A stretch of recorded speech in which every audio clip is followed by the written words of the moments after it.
Dios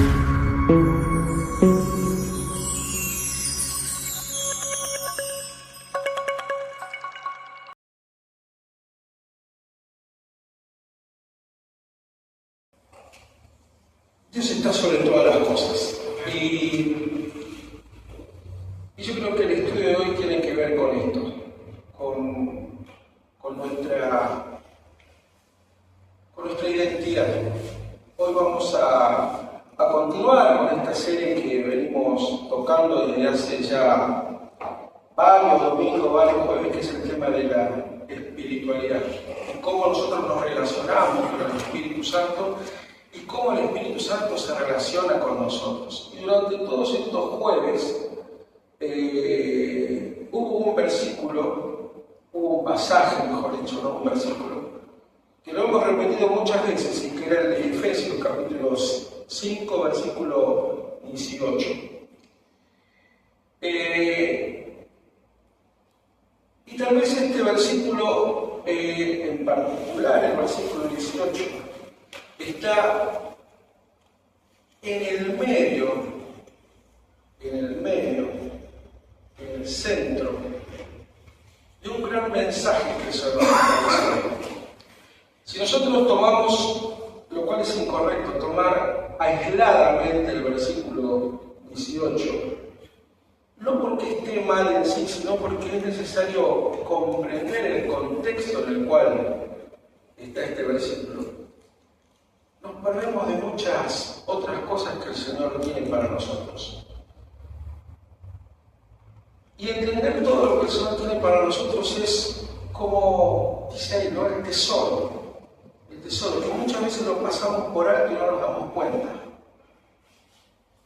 Uno pretende decir a veces el tesoro escondido, pero no está escondido esto. Esto está a la vista de todos, no está oculto, no está tapado, no está cubierto, está a la vista de todos. Simplemente hay que pedirle dirección y que el Señor abra nuestros ojos, nuestra alma, nuestra mente para poder interpretarlo. Y hoy vamos a leer dentro de esta serie de nuestra relación con el Espíritu. Y cuando hablamos de relación con el Espíritu, hablamos de esa famosa ida y vuelta, ¿no? El Espíritu se conecta con nosotros, pero nosotros ¿cómo nos conectamos con el Espíritu? Por lo tanto, es importante esa ida y vuelta que hay. Ya lo vimos durante varios jueves, el Espíritu Santo es una persona, tiene sentimientos, tiene emociones, tiene voluntad, tiene decisión. Pero nosotros también tenemos emociones, sentimientos, voluntad y decisión. ¿Y cómo enfocamos nosotros todo esto que tenemos y que el Señor nos dotó en un sentido correcto, en un objetivo claro y específico que es para Dios? Y van a ver al final cómo tiene que ver, ¿no? Cómo Dios prepara todas las cosas y les hablaba al comienzo del estrés. Y yo creo que muchas cosas que nos suceden en la vida es porque a veces perdemos el desenfoque, o sea, nos desenfocamos. Perdemos de vista algunas cosas. Y eso provoca un desequilibrio. Perdemos referencia. ¿Saben lo que es perder referencia? Perder referencia es cuando estamos perdidos. Cuando salimos a caminar y perdemos referencia es porque no sabemos dónde estamos. No sabemos para dónde queda Solano, para dónde queda Claypool y para dónde... No tenemos idea, estamos perdidos, perdemos referencia. Perdimos la brújula, perdimos el norte, no sabemos. Y muchas veces lo que quiere el enemigo es que nosotros perdamos referencia. ¿Y cuál es nuestra referencia? Jesucristo. Esa es nuestra referencia. ¿Cuál es nuestro norte? Jesucristo es nuestro norte. ¿Cuál es nuestro horizonte? Jesucristo es nuestro horizonte. Cuando perdemos de vista eso, estamos perdidos, estamos mareados, estamos desubicados, no sabemos dónde queda arriba, abajo, al costado, delante, atrás, no tenemos idea, porque perdemos referencia. Perdemos el objetivo donde queremos ir. Así que Dios ha preparado esto, que lo vuelvo a repetir, este versículo lo leímos muchas veces, en muchas ocasiones durante todos estos jueves. Pero hoy vamos a ampliar el foco, vamos a agrandarlo un poco más, vamos ¿cómo son los binoculares? Uno va ajustándolo, ¿no? Para ver un punto exacto, un objetivo. Esta vez vamos a hacer al revés, vamos a ampliar, vamos a agrandar, vamos a hacerlo más extenso. Y vamos a ver qué es lo que el Señor tiene. Y acá anotamos Efesios capítulo 5, versículo 15 al 21. Primero quiero hacerles un contexto, quiero contarles un poquito cómo es que Pablo escribe esta carta. Pablo estaba en este momento, en el momento que está escribiendo esta carta, estaba preso. Estaba en una cárcel, estaba prisionero. Las cárceles de ahora no son como las cárceles de aquel momento. Hoy al menos hay una cama, una madera, de lo que sea.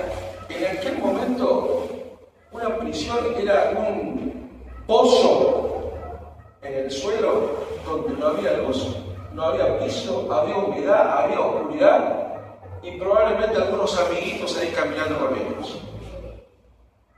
En ese lugar estaba Pablo. En ese momento de escribir esta carta estaba Pablo ahí encerrado. Y escribe esto. Y se lo escribe a los hermanos, a los hijos de Dios, a los cristianos que están en una ciudad que se llama Éfeso. ¿Qué es lo que tenía Éfeso en particular?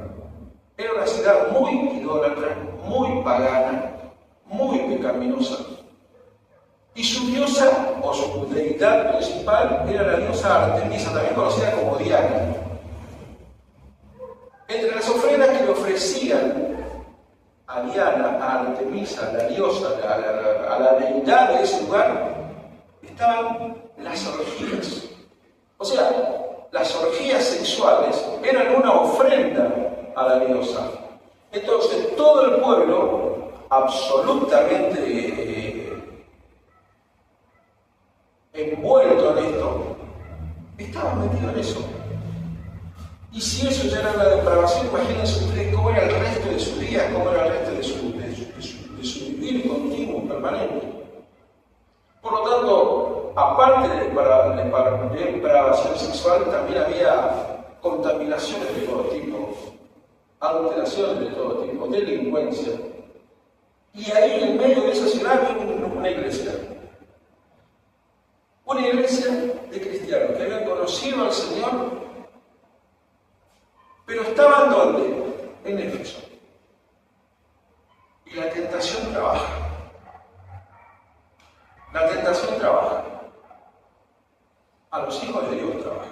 A nosotros nos llama. Entonces Pablo les escribe y les dice: ustedes no son como ellos, entonces cambien.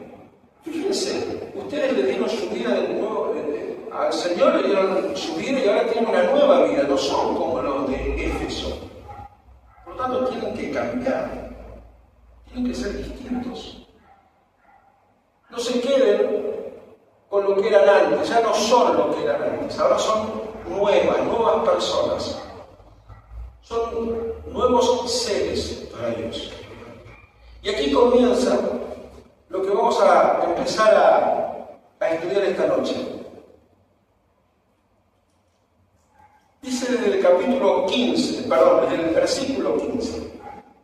Dice, vamos a leerlo todo de corrido hasta el versículo 21, pero después vamos a ir analizando parte por parte lo que el Señor les dice a los hermanos de Éfeso. Dice: mirad pues con diligencia cómo andéis, no como necios, sino como sabios, aprovechando bien el tiempo, porque los días son malos. Por tanto, no seáis insensatos, sino entendidos de cuál sea la voluntad del Señor. No os embriaguéis con vino, en lo cual hay disolución. Antes bien, sed llenos del Espíritu, hablando entre vosotros con salmos, con himnos y cánticos espirituales, cantando y alabando al Señor en vuestros corazones, dando siempre gracias por todo al Señor en vuestros corazones, dando siempre gracias por todo al Señor y Dios Padre, en el nombre de nuestro Señor Jesucristo. Someteos unos a otros en el temor del Señor. ¿Qué les está diciendo? Hijos de Dios, ustedes no son como los de ellos. Fíjense cómo caminan, fíjense cómo andan. Y le da un montón de sugerencias, serían. No son órdenes de parte de Dios. Y en el medio de todo, ahí está marcado la orden principal, la que destraba todo esto. Ser llenos del Espíritu. Ser llenos del Espíritu. Vamos a comenzar con el versículo 15. Dice: mirad pues con diligencia cómo andéis, no como necios, sino como sabios. Hay una versión que es la versión de Dios habla hoy, que este mismo versículo lo dice de esta manera: por lo tanto, cuiden mucho su comportamiento, no vivan neciamente, sino con sabiduría. ¿Qué es diligencia? Diligencia es cuidado, es esmero, es eficiencia, es prestar atención, es ser responsable, es comprometerse con algo, eso es ser diligente. ¿Sí? Entonces Pablo nos está diciendo: miren, sean responsables, sean eficientes, esmérense, tengan cuidado en la forma en que anden. Y aquí encontramos una perlita. La palabra andéis, yo la tengo en la versión Reina Valera, andéis. ¿Qué es para ustedes andéis? ¿Caminar? ¿Cómo? Transitar. Caminar, andar. ¿No? Eso es. Sin embargo, la palabra que se usa que se traduce andáis, es una palabra compuesta en el griego. Es decir, son dos palabras que se unen para formar la palabra que aquí se traduce como andéis, que es andar. Y la palabra que se emplea en el griego son dos palabras. Una es peri y la otra es pateo. Peripateo. Peri significa alrededor, lo que está circundando. De ahí viene, por ejemplo, la palabra periscopio. Uno levanta y mira y los submarinos, ¿no? Y calculo que ya no debe haber más periscopios en los submarinos. Con la tecnología que hay, imagino que no debe haber más. Pero era para eso. También es el origen de la palabra, por ejemplo, perimetral, lo que está alrededor, en un cierto ámbito, en un cierto lugar. Y patio es caminar. Entonces, si unimos las dos, es cuando camino lo que está alrededor. No significa caminar en círculo, significa yo ando, yo camino, yo transito, yo me muevo y lo que hay alrededor. Eso es peripateo, es caminar. Pero Pablo lo transforma eso y dice, y usa la palabra peripateite. ¿Qué significa eso? Moviéndose continuamente. Estar moviéndose continuamente. ¿Y qué tiene que ver moverse continuamente con alrededor? ¿Por qué se asocian estas dos ideas? Moverse y alrededor. Porque en realidad lo que está diciendo es, no se trata de caminar, se trata de cuál es la actitud que tenés con todo lo que hay alrededor tuyo. Tiene que ver con tu vida, con mi vida, con lo que hacemos diariamente, con lo que continuamente estamos haciendo. ¿Dónde nos movemos nosotros? En la iglesia solamente nos movemos. O nos movemos en nuestra casa, en nuestro trabajo, en nuestro barrio, en nuestras amistades. ¿Dónde nos movemos? ¿Dónde transitamos? ¿Dónde tenemos nuestro peripateo? Con todos los que nos relacionamos, con todos los que nos movemos, con todos los que están a nuestro alrededor. Entonces fíjense lo que dice Pablo. Dicen, miren, pues, con diligencia, con responsabilidad, con compromiso, con atención, con eficiencia, con cuidado, cómo se relacionan, cómo andan, cuál es su estilo de vida. ¿Cómo te conocen tus vecinos? ¿Cómo te conocen tus compañeros de trabajo? ¿Cómo te conoce tu familia que no dio su vida al Señor todavía? ¿De qué manera te conocen? Por tu forma de andar, por tu forma de caminar, por cómo te desenvolves. Es nuestro estilo de vida, es nuestra forma de relacionarnos. Hace poco escuché algo que me encantó, y tiene que ver con nuestra forma de vivir, nuestra forma de relacionarnos, nuestra forma de ser, ¿no? Dice en 2 Corintios capítulo 2, versículo 3, dice que nosotros somos cartas escritas, lo dice Pablo, somos cartas escritas en nuestros corazones, no con tinta, sino con el Espíritu Santo. Cartas de Jesucristo expedida por nosotros, dice Pablo. ¿Y por qué somos cartas vivientes? Porque la gente ve nuestra forma de vivir, nuestra forma de actuar, nuestra forma de movernos. Y lo que tanto me gustó fue, probablemente nosotros seamos la única Biblia que alguna vez alguien pueda leer.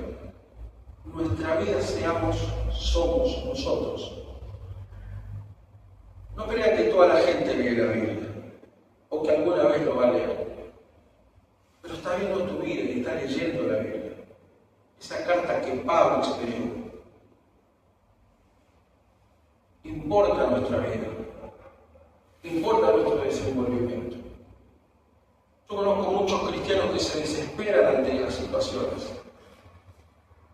Que están derrotados absolutamente. Y digo, ¿qué clase de carta está leyendo la gente cuando ves a mí?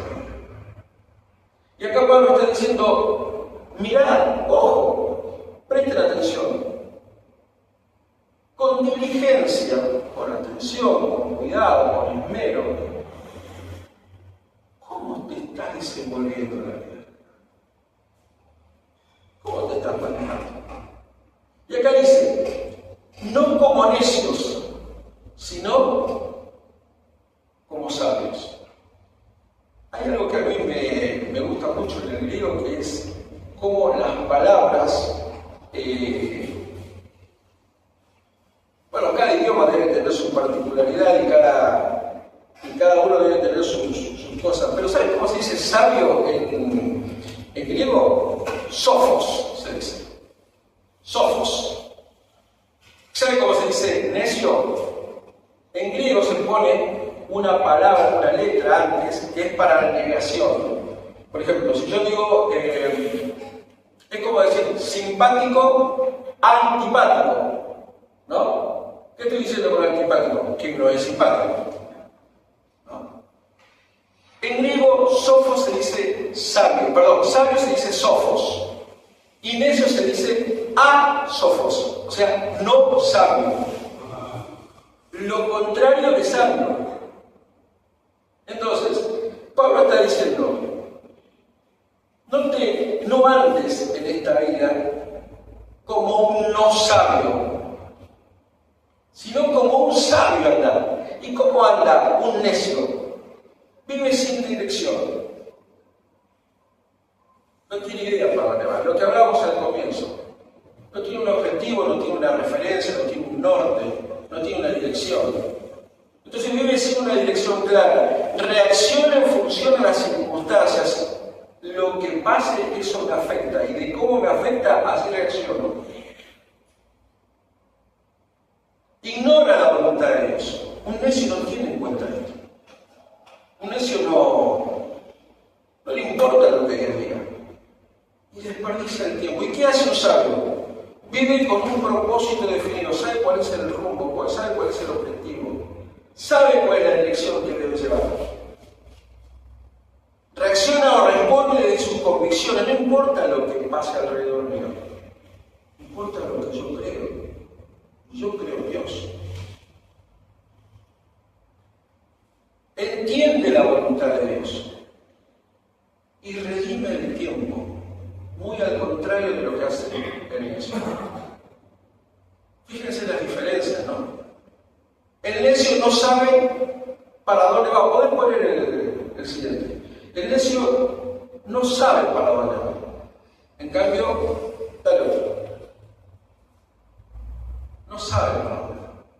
Sin embargo, el sabio sí sabe para dónde va. Y me gusta la segunda porque quiero contarles algo. El necio reacciona en función de las circunstancias. En cambio, el sabio reacciona o responde desde sus convicciones.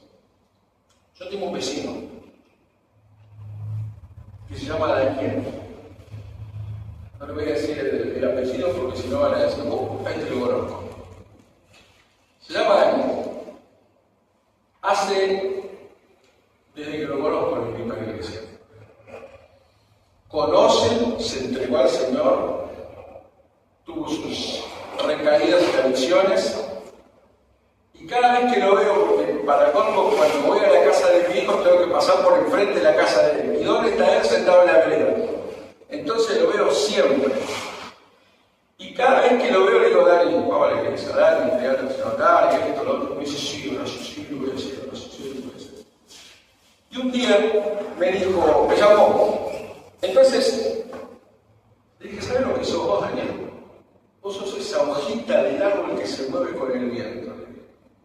Cuando el viento sopla para allá, vos te vas para allá. Cuando el viento sopla para acá, vos para acá. Cuando no hay viento, te quedas quieto. Y si pasa algún viento y toca la rama, te mueves. O sea, no tenés voluntad. Sos una hojita. Bueno, el necio reacciona en función de las circunstancias. ¿Cuál es la circunstancia del viento? De acuerdo a lo que pase, el necio reacciona. Si está todo mal, el necio dice está todo mal. Se pone en negativo, en pesimista. En cambio, ¿cuál es la reacción que tenemos que tener nosotros como hijos de Dios? No importa las circunstancias. Cielo y tierra pasarán, mas tus palabras no pasarán. No importa lo que pase alrededor, no importa, no tiene sentido. Él prometió que iba a estar conmigo todos los días hasta el fin del mundo y yo le creo. Y yo le creo. No me importan las circunstancias. Segundo, vamos al otro libro. Aprovechando bien el tiempo, porque los días son malos. La versión Dios habla hoy dice, aprovechen bien este momento decisivo, porque los días son malos. La palabra aprovechen, hoy estoy recontra griego, traje un montón de cosas para compartir. La palabra aprovechen es la palabra griega hexagorazo.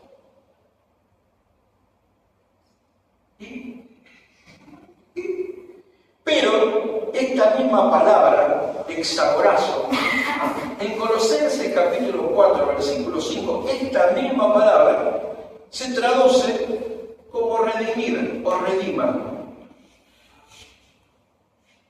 Acá, en Efesios 5, 16, dice aprovechando.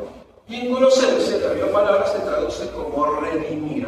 ¿Se acuerdan que esto lo habíamos visto cuando hablábamos de soteriología?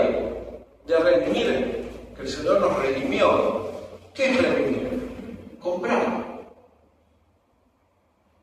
Adquirir.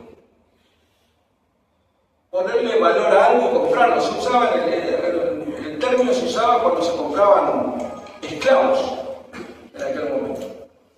Uno redimía a un esclavo, y que significaba que uno lo compraba al esclavo. Es lo que significaba. Cuando Jesucristo nos redimió, nos compró del pecado y de la corrupción, de la condena.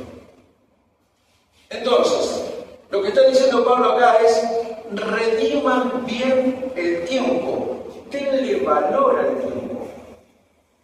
Ya que lo compraron, en realidad no lo compraron, está diciendo cómprenlo el tiempo. Y para comprarlo, si uno hace un intercambio, ¿qué es lo que está haciendo? Un trueque, lo hay, pero cuando uno redime el tiempo, lo compra. Y si uno compra, es porque algo tiene valor, tiene importancia, ¿no? Entonces acá le está diciendo: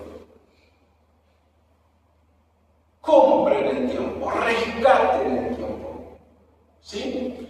Y acá dice otra cosa: aprovechando bien el tiempo porque los días son malos. Hay dos palabras, ya les dije, yo estoy griego hoy. Hay dos palabras en griego que significan tiempo. Una es cronos y la otra es kairos. ¿Qué es cronos? Del cronómetro, de cronología, de tiempo, de horas, de minutos, de segundos. Y kairos es el momento oportuno, es la situación, o sea, es el proceso. Tienen que pasar algunas cosas para que lleguemos al kairos. Por ejemplo, siempre se dijo que Israel, la nación Israel, es el kairos de Dios. Porque de acuerdo al desarrollo de la historia de Israel, se van produciendo algunos sucesos en la historia de la humanidad. Israel es el kairos de Dios, es el tiempo, es la oportunidad, es el momento de Dios. No se refiere a un tiempo cronológico, una hora exacta, un momento exacto. Sino es eso.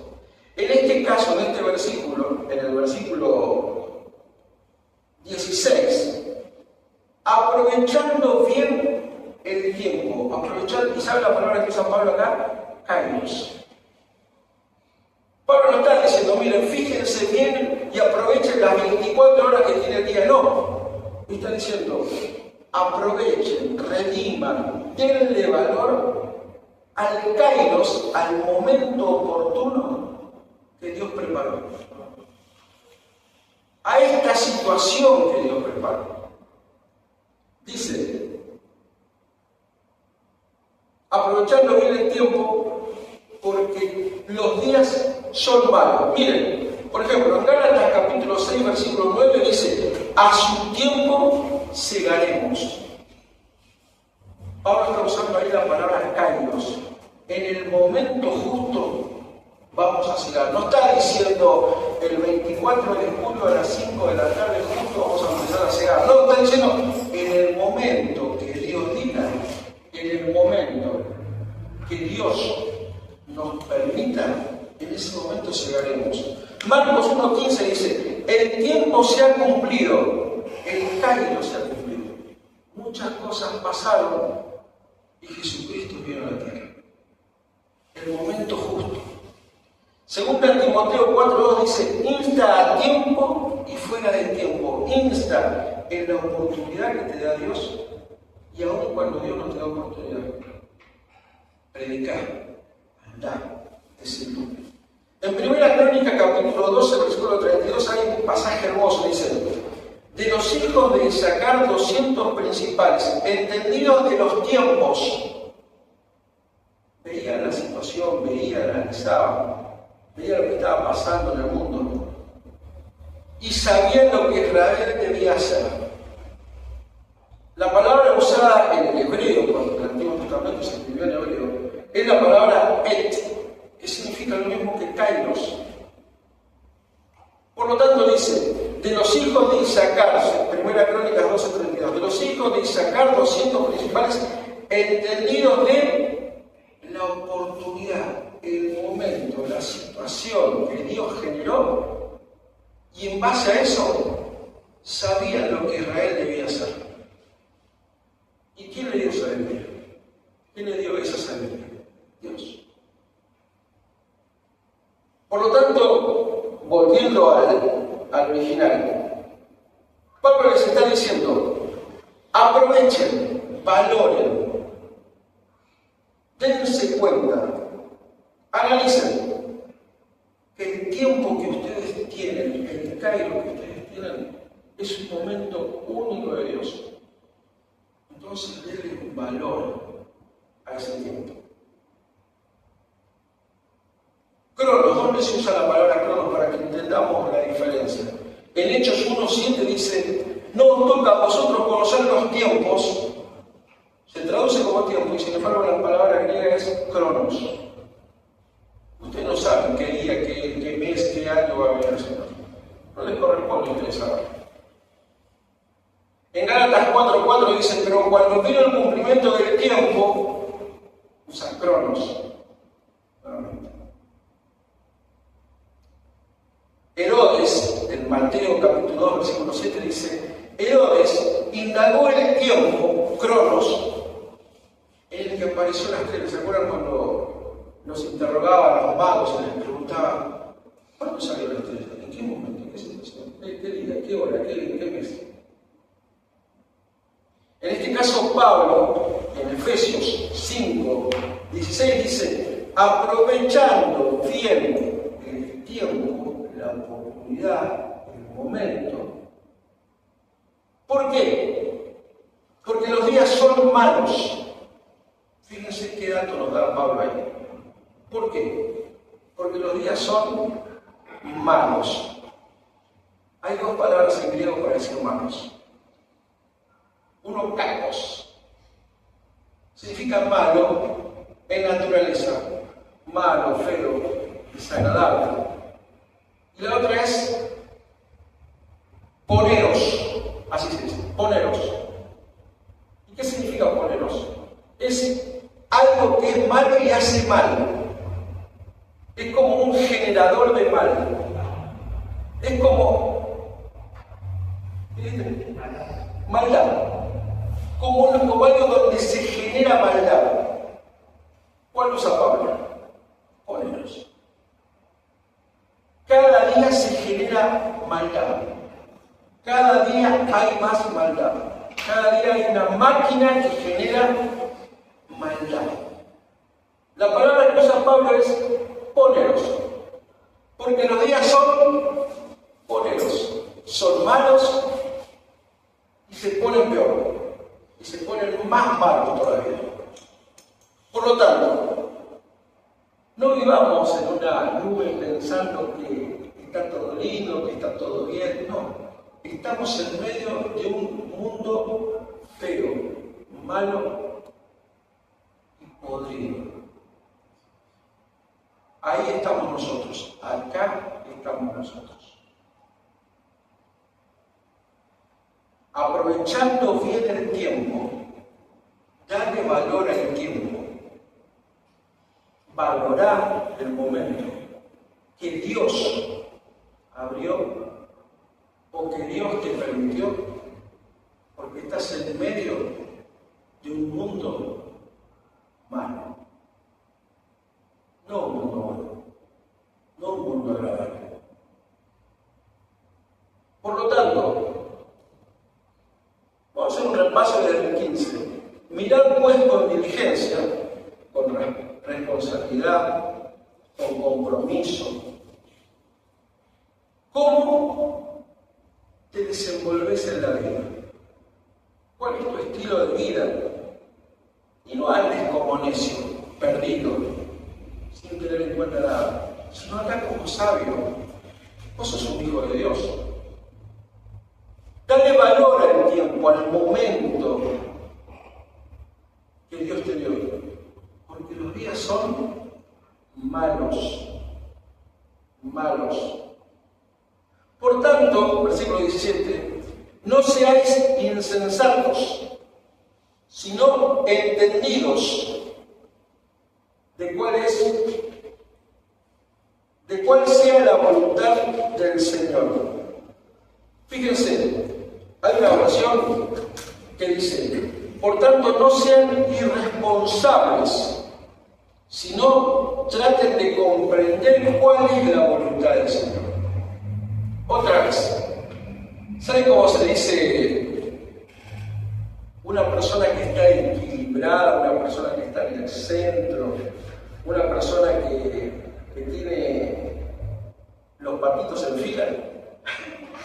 ¿Saben cómo se dice? Front.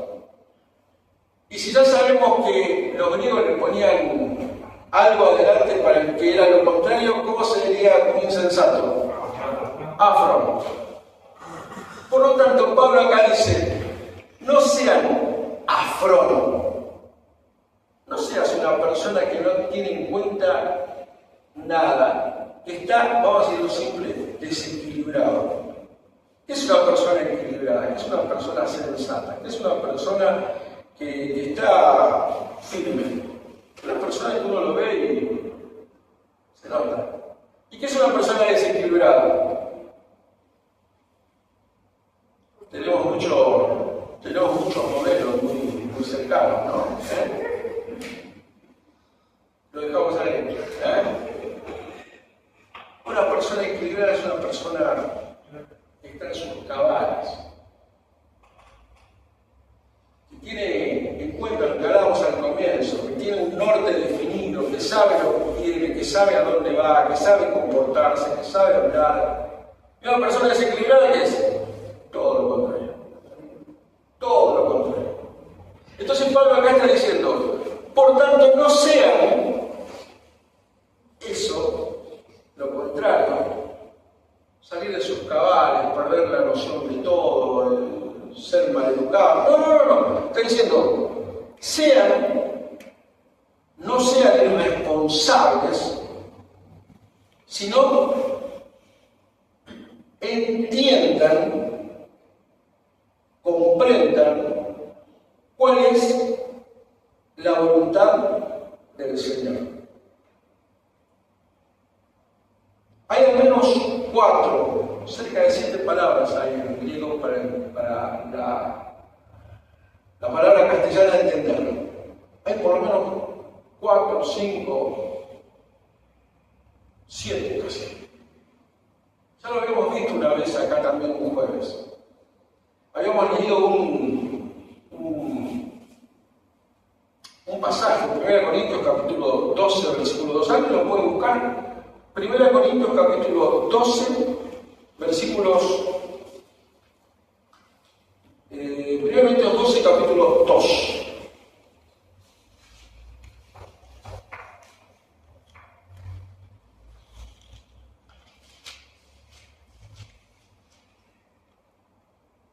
Esto simplemente para mostrarle cuál es una de las palabras que se usa o que se traduce como entender.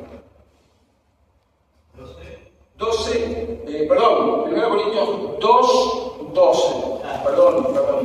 2, 12.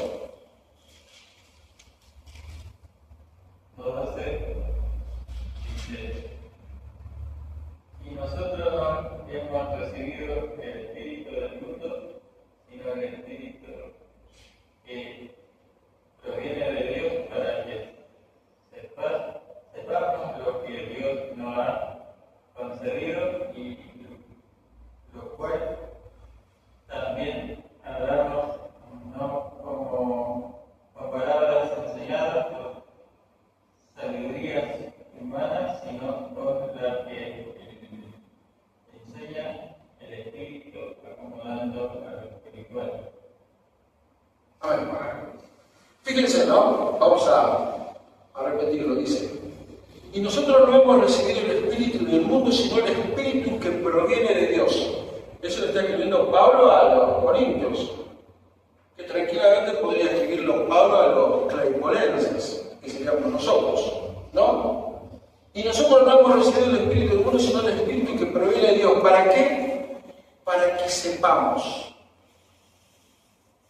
Saber, o para que sepamos, como está aquí el verbo, es, o se usa la palabra eidomen en griego, que significa absoluta certeza interna, desde adentro.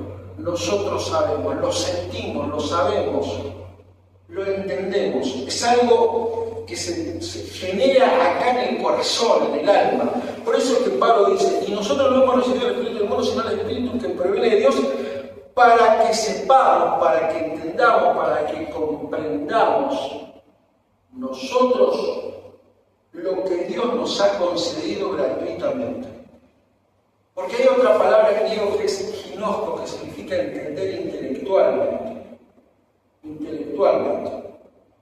Y otra cosa, otra palabra, endomio, que es entenderlo desde adentro, esa certeza, esa convicción, esa seguridad que tenemos interiormente, que no nos hace falta entenderlo intelectualmente, no nos hace falta comprender y buscarle la vuelta. ¿Por qué Pedro caminó en el agua? ¿Y por qué Dios le dijo que camine? ¿Se puede caminar en el agua? No, no se puede caminar en el agua. No se puede. Pero sin embargo, Pedro caminó. ¿Y por qué caminó? Porque él entendió desde acá adentro que Jesús lo estaba llamando. Eso es eidomio, desde acá adentro. El ginosco, la palabra griega ginosco, me dice, no se puede caminar en el agua. No hay manera, no hay forma, no hay lógica. Es imposible. Mi cabeza me dice que no. Mi corazón de adentro me dice que sí. Como le dijo a Pedro. En este caso, en este versículo que leímos recién, el versículo 17, por tanto no seáis insensatos, sino entendidos de cuál sea la voluntad de Dios. En este caso, entendidos es otra palabra griega, no es ni ginosco, entenderlo intelectualmente, ni eidomen, que es entenderlo de dentro. Siniemi significa comprender en forma absoluta. ¿Saben lo que significa siniemi? En griego, realmente, literalmente, ¿saben lo que significa? Juntar las cosas. Juntar. Entonces eso nos da una comprensión total, una comprensión integradora. ¿Por qué se llama integradora? Porque estamos integrando todo, estamos juntando todos los datos. Atar cabos. Atar cabos. Me gusta eso. Atar cabos. ¿Vieron? Pasó esto. Y vieron, pasó esto. Y vieron, pasó aquello. ¿Qué está pasando? Y me analizo todo. Eso es siniemi. Lo que Pablo usó en este versículo, por tanto, no seáis insensatos, sino siniemi. Fíjense, analicen, busquen, saquen cuenta de todo lo que hay alrededor. Juntar todo y entender. ¿Qué cosa? Entender la voluntad de Dios. En Proverbios capítulo 28, versículo 5, se usa esta misma palabra, pero en hebreo, que la palabra en hebreo es fin. Dice, los hombres malos no entienden el juicio, mas los que buscan a Jehová entienden todas las cosas. Ginosco es conocer por experiencia, oídame es conocer por intuición, por algo de adentro, y siniemi es una comprensión que integro todo, analizo todo y saco mis conclusiones. ¿Y cuál es la voluntad de Dios? Dice el versículo 17, por tanto no seáis insensatos, sino entendidos de cuál sea la voluntad del Señor. ¿Y cuál es la voluntad del Señor? Dice en 1 Tesalonicenses capítulo 4, versículo 3, porque esta es la voluntad de Dios, vuestra santificación, y que os apartéis de fornicación.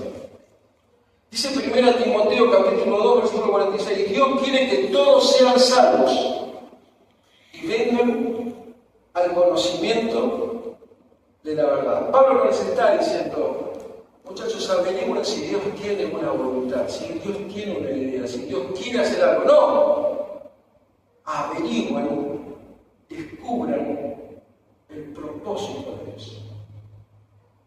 Eso es lo que les está diciendo Pablo a los efesios. no sean insensatos, no sean desequilibrados, sino sean entendidos. Junten todo, analicen todo. Así van a entender, van a comprender lo que Dios quiere. Versículo 18. No os embriaguéis con vino, en lo cual hay disolución. Antes bien, sed llenos del Espíritu. Esto lo vamos a pasar por alto, porque lo vimos varias veces ya. Lo vimos varios jueves. El vino era en aquel momento la forma de intoxicarse.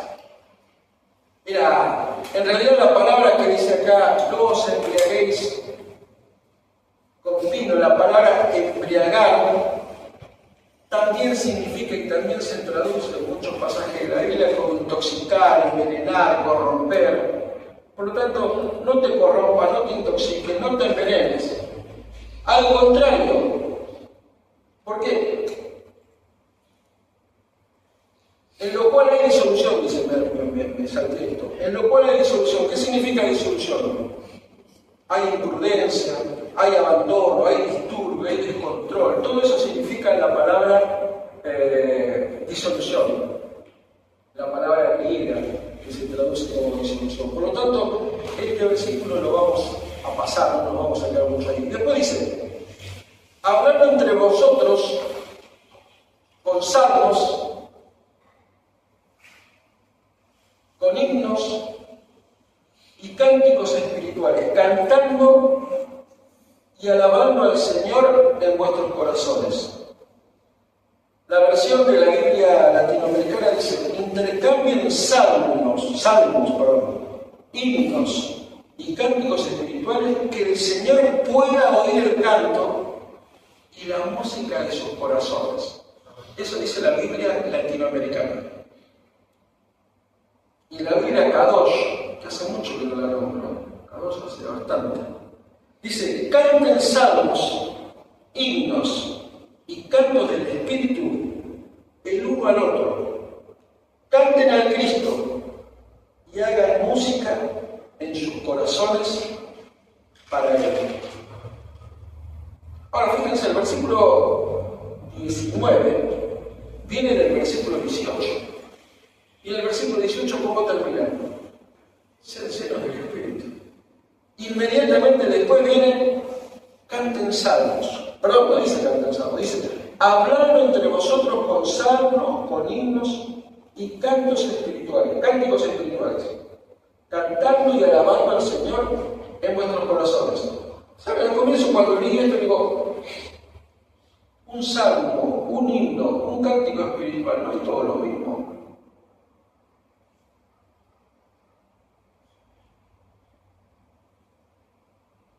Levanten la mano porque están acá. Todos los manos están hablando. No sé. Hay dos que están. No sé qué. Salmos. Es lo que se escribió en la antigüedad, lo del rey David, lo del rey Asaf, lo del rey David, Asaf. Y hay otros salmos más. Es el cántico ya escrito, al cual le ponían música. Entonces se cantaban en las iglesias de esos salmos. Eran cánticos antiguos, por decirlo así. Un himno es un canto de alabanza dirigido a una deidad. Por ejemplo, los efesios le cantaban himnos a Artemisa y a Diana. Y muchos pueblos paganos tenían himnos para sus dioses. En este caso, lo que Pablo está diciendo es cantos de alabanza a Dios. Por lo tanto, no eran himnos antiguos, sino eran himnos nuevos. Y después dice cánticos espirituales. ¿Qué es un cántico espiritual para ustedes? La palabra griega es odais pneumatics. ¿Se acuerdan que cuando vimos el Espíritu, también se lo conoce como pneuma? son cantos que brotan espontáneamente del corazón. Pero cuando los que nos dirigen en la adoración dicen, dale un cántico nuevo, Señor. Expresar, abrir tu boca, declarar. No importa la música, no importa si rima, si no rima, es tu corazón el que está alabando. No importa si son coritos conocidos o no conocidos, o un corito que lo acabo de inventar y no lo sabe nadie más que yo, ni yo lo sé, pero lo estoy diciendo. Está saliendo de adentro de mí. Es un cántico espiritual, es del alma, es del espíritu, es mi ser que está alabando a Dios. Y acá dice Pablo, hablando entre vosotros con salmos, con himnos y cánticos espirituales, cantando y alabando ¿a quién? Al Señor en vuestros corazones.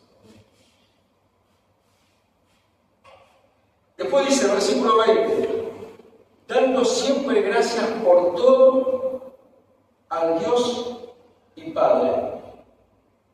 Dando gracias ¿cuándo? Siempre. Siempre.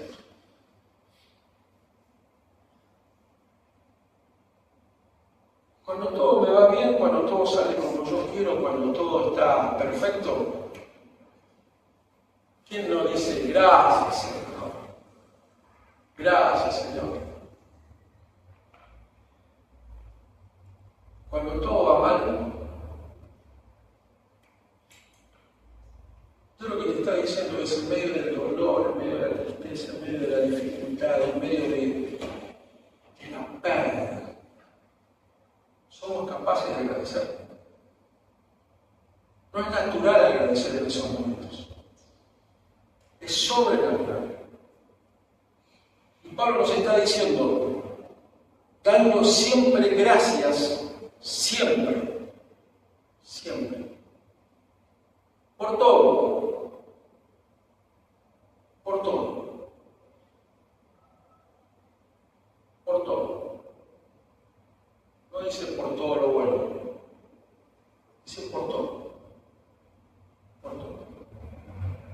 Dar gracias en los momentos difíciles es sobrenatural, porque somos hijos de un Dios que no es natural, que es sobrenatural y que escapa a todo nuestro conocimiento. Pablo nos está diciendo esto. Dar gracias en medio de la dificultad, en medio del dolor, en medio de la angustia, dar gracias. ¿Saben? Hace poco se descubrió en una universidad que dar gracias hace bien a la salud. Porque libera 3 hormonas, puede ser. Libera 2 hormonas libera y una la disminuye. No me acuerdo ahora el nombre de las hormonas. Una es la dopamina, la serotonina y el cortisol. Esta es la negativa. La dopamina y la serotonina son hormonas buenas. La dopamina es lo que nos genera bienestar, placer, estar contentos, estar de buena actitud y todo lo demás. Cuando nosotros agradecemos, se libera eso en nuestra mente. La serotonina es lo que regula el sueño, lo que regula el descanso, lo que regula nuestro bienestar. Eso también se libera. Y lo que disminuye, ¿saben qué es? ¿Saben qué es? El cortisol. ¿Saben qué es el cortisol? Es la hormona del estrés. ¿Se acuerdan de lo que hablamos al comienzo? Hay mucha gente con estrés, mucha gente con cortisol elevado. ¿Por qué? Porque las dificultades nos están tapando, nos están inundando, nos están llenando. El cortisol, ¿qué es lo que hace? Que nosotros estemos siempre en la expectativa, es como que todos nuestros sentidos se potencian. ¿Por qué? Porque estamos tensos, estamos en un momento difícil. Entonces lo que hace la gratitud es eso. Elevar la dopamina, elevar la serotonina y reducir el cortisol. Fíjense como Pablo 2000 años antes ya sabía todo esto. Y no era médico Pablo. Y ya para terminar, fíjense, dice en el 21, someteos unos a otros en el temor de Dios. La versión latinoamericana dice, expresen sus respetos a Cristo siendo sumisos los unos a los otros. Someterse no es signo de debilidad. Someterse no significa que el otro se enaltezca, o que el otro sea grande, o que el otro lo vea grande yo. Someterse es una cuestión de respeto. Pero no al otro, sino que dicen, someteos unos a otros, ¿en qué? En el temor de Dios. Esa es la motivación, esa es la clave, esa es la forma. Por lo tanto, no es que yo me someto por ser débil o porque me conviene someterme. Yo me someto porque Dios es mi referencia. ¿Se acuerdan que habíamos hablado al comienzo? La referencia, mi equilibrio, mi modelo, mi norte, mi guía, mi enfoque, mi objetivo. Por lo tanto, ya para terminar, vamos al último ahora.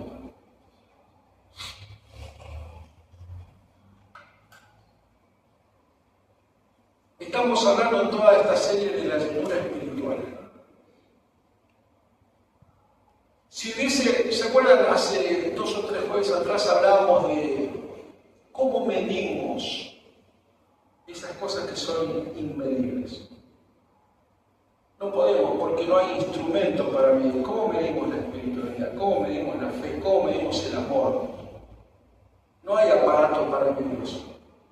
Pero si existiese un termómetro para medir cuál es nuestra relación con Dios, no es si venimos o no venimos el domingo, si damos o no damos nuestro tiempo, nuestra ofrenda, no es tampoco si cantamos o no cantamos o si cantamos fuerte, es cómo nos movemos todos los días en nuestra casa, en nuestro trabajo, en nuestro hogar. Ese es el termómetro que indica nuestra espiritualidad. Comprender nuestra identidad en Cristo determina cada aspecto de nuestros días. ¿Quién soy? Un cóndor vuela, un delfín nada. No vi ningún delfín volando ni ningún cóndor nadando. Porque un cóndor es un cóndor y un delfín es un delfín. Y somos hijos de Dios. Por lo tanto, nuestra vida tiene que ser como un hijo de Dios. Que es a lo que Dios nos llamó. Mirad pues con diligencia cómo andéis. No como necios, sino como sabios. Aprovechando bien el tiempo, porque los días son malos. Por tanto, no seáis insensatos, sino entendidos de cuál sea la voluntad del Señor. No os embriaguéis con vino, en lo cual hay disolución, antes bien, sed llenos del Espíritu, hablando entre vosotros con salmos, con himnos y cánticos espirituales, cantando y alabando al Señor en vuestros corazones, dando siempre gracias por todo al Dios y Padre, en el nombre de nuestro Señor Jesucristo. Someteos unos a otros en el temor de Dios. Comprender nuestra identidad en Cristo determina cada aspecto de nuestros días. La palabra determina en griego es horizon, que es el origen de la palabra horizonte. Y significa tener una referencia, tener un objetivo y tener una meta clara. Si sabemos que somos hijos de Dios porque nuestra identidad está en Cristo, sabemos a dónde vamos y sabemos cuál es el objetivo y sabemos cuál es el camino. No estamos perdidos, ni estamos ciegos. Sabemos cómo debemos porque esa es la principal demostración de que el Espíritu Santo está actuando en nuestra vida. No podemos ser hijos de Dios en la iglesia y nuestra vida no serlo. Se demuestra más allá lo que somos que lo que somos acá. Repercute más allá que lo que repercute acá. Amén. Señor, te damos gracias en esta noche, Padre Santo, por esta palabra que nos has dado y por habernos, a mí principalmente, Señor, hablado de una manera tan especial y tan amorosa, Señor. Te doy gracias por mis hermanos que han podido acercarse, pero también por aquellos que no lo han podido hacer. Y te ruego, Señor, que esta palabra que has puesto en nuestros corazones esta noche permanezca. Y que tu palabra, Señor, como sabemos que es viva y eficaz, trabaje en nuestras vidas, minuto a minuto, segundo a segundo, y nos haga distintos, nos haga diferentes. Y que miremos, Señor, con responsabilidad y compromiso cómo nos comportamos en esta vida. Porque somos cartas, Señor. Porque somos tu palabra viviendo en nuestras vidas. Y muchos mirarán nuestra vida y leerán tu palabra en nosotros. Ayúdanos, Señor, a no desenfocarnos, no perder de vista hacia dónde nos dirigimos. Y que esa cruz gloriosa, Señor, donde entregaste tu vida por nosotros, sea lo que marque nuestra vida, nuestro destino y nuestro futuro. Te damos gracias, Señor, por esta noche. En el nombre santo y glorioso de Jesús.